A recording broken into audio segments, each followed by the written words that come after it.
आप देख रहे हैं समाचार कक्ष। मैं हूं मुफीज जिलानी, आपका स्वागत करता हूं। कुंवर दानिश अली पर लोकसभा के विशेष सत्र के आखिरी दिन जिस तरह भाजपा के हुड़दंगी सांसद, माननीय सांसद रमेश विधूड़ी ने जिस तरह से उनको गाली गलौज किया, उसको अब राजनीतिक रूप भारतीय जनता पार्टी और आरएसएस की विचारधारा के लोग ने देना शुरू कर दिया है। होना तो ये चाहिए था कि कुंवर दानिश अली की शिकायत पर रमेश विधूड़ी के खिलाफ सख्त से सख्त कार्रवाई होती। इसके बरक्स हो ये रहा है कि अब दानिश अली को ही कटघरे में खड़ा करने का प्रयास किया जा रहा है। मैं आगे बताऊंगा इस वीडियो में कि क्या क्या हो रहा है भारतीय जनता पार्टी और आरएसएस की विचारधारा के लोगों की तरफ से। आप हमारे इस वीडियो को ज़्यादा से ज़्यादा लाइक करें, बेल आइकॉन दबाना ना भूलें, हमारे इस चैनल को ज़्यादा से ज़्यादा सब्सक्राइब करें, हमें फॉलो करें, ज्वाइन करें। जैसा कि आपको मालूम है, पिछले वीडियो में मैंने आपको बताया था कि कुंवर दानिश अली के खिलाफ किस तरह की अभद्र भाषा, असंसदीय ही नहीं अभद्र गाली गलौज वाली भाषा का इस्तेमाल रमेश विधूड़ी ने किया था। उनके खिलाफ कुंवर दानिश अली ने लोकसभा स्पीकर को एक प्रिविलेज नोटिस भी दिया था, लेकिन प्रिविलेज नोटिस पे कोई एक्शन होने के बजाय सिर्फ रमेश विधूड़ी को फ़ोन करके स्पीकर की तरफ से ये समझा दिया गया कि आइंदा ध्यान रखिएगा, आगे कुछ ना हो। लोकसभा में जब ये कार्रवाई चल रही थी, उसी टाइम रक्षा मंत्री राजनाथ सिंह ने ये कहकर मामले को ठंडा करने की कोशिश की कि वो सही से दोनों तरफ से क्या क्या बोला गया नहीं सुन पाए, और जो भी दोनों तरफ से कहा गया उनसे अगर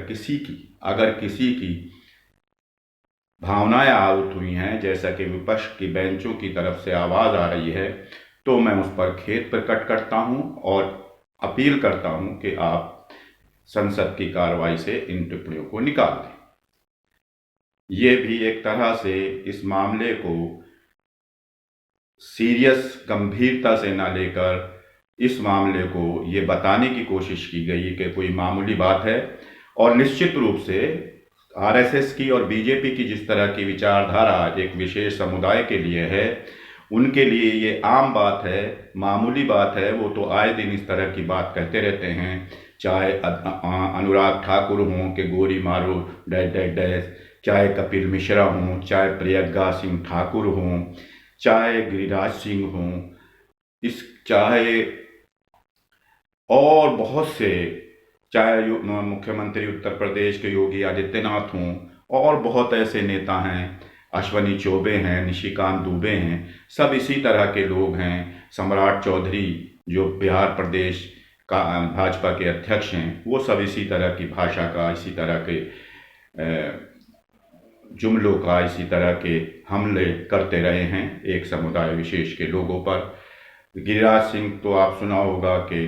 पार्लियामेंट में तक में ये कह देते हैं कि पाकिस्तान चला जाना चाहिए। ये सब चीज़ें इस तरह की आम बात हैं, इसलिए राजनाथ सिंह ने भी कोई इसको गंभीर नहीं माना और उनका कि ये तो आम बात है, इसी तरह बस मामले को ठंडा कर दो। और इसीलिए मुझे लगता है स्पीकर ने, ओम बिरला ने भी ये सोचा कि भाई ये तो इन लोगों का आए दिन की बात है, ये तो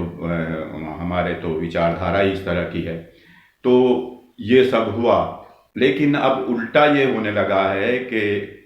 जबकि पूरे देश दुनिया में हमारे देश की बदनामी हो रही है, इस संसद की जो नया संसद भवन है उसमें जिस तरह का व्यवहार किया गया, उसको लेकर पूरे दुनिया के मीडिया में, पूरे दुनिया के लोगों में एक छवि खराब हो रही है। संसद की छवि खराब हो रही है, लोकतंत्र की छवि खराब हो रही है और इस देश की छवि खराब हो रही है। उस पर कोई सख्त कदम उठाने के बजाय अब बीजेपी के और आरएसएस के लोग कुंवर दानिश अली को ही कटघरे में खड़ा करने लगे हैं। निशिकांत दुबे जो लोकसभा में भाजपा के सांसद हैं, आपको मालूम होगा महिला आरक्षण बिल पर ही भारतीय यानी सत्ता पक्ष की तरफ जब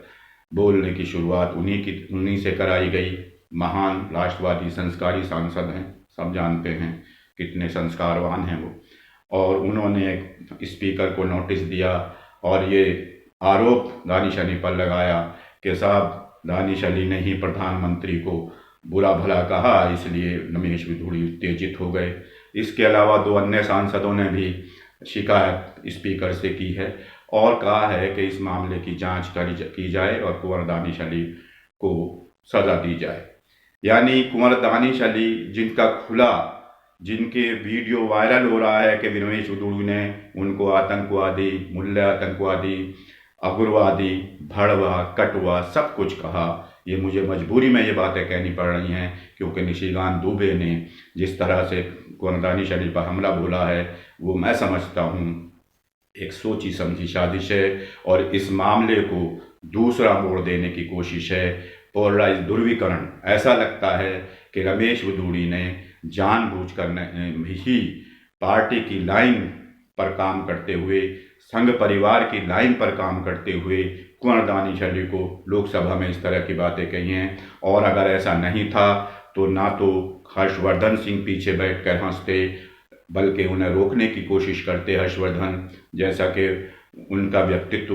माना जाता है, समझा जाता है। और ना ही रविशंकर प्रसाद जो पूर्व कानून मंत्री रहे हैं वो भी रमेश बिधूड़ी को रोक सकते थे। लेकिन ऐसा लगता है जब निशिकांत दुबे और 2 अन्य सांसदों ने लोकसभा के स्पीकर से कुंवर दानिश अली की ही शिकायत कर दी तो अब ऐसा लगने लगा है कि ये पार्टी और आरएसएस की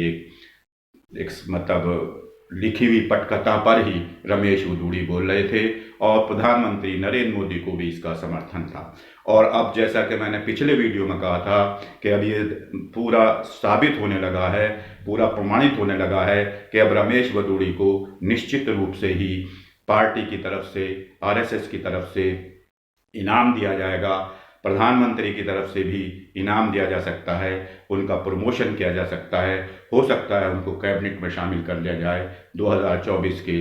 चुनाव के मद्देनज़र और जो विधानसभा चुनाव अभी होने जा रहे हैं 5 राज्यों के, उनके मद्देनज़र, ताकि ध्रुवीकरण किया जा सके और इस मामले को ऐसा पेश किया जा सके कि देखिए ये जो है ये लोग इसी तरह के हैं, हमेशा कहते रहे हैं, इसको भी इसी तरह कहेंगे।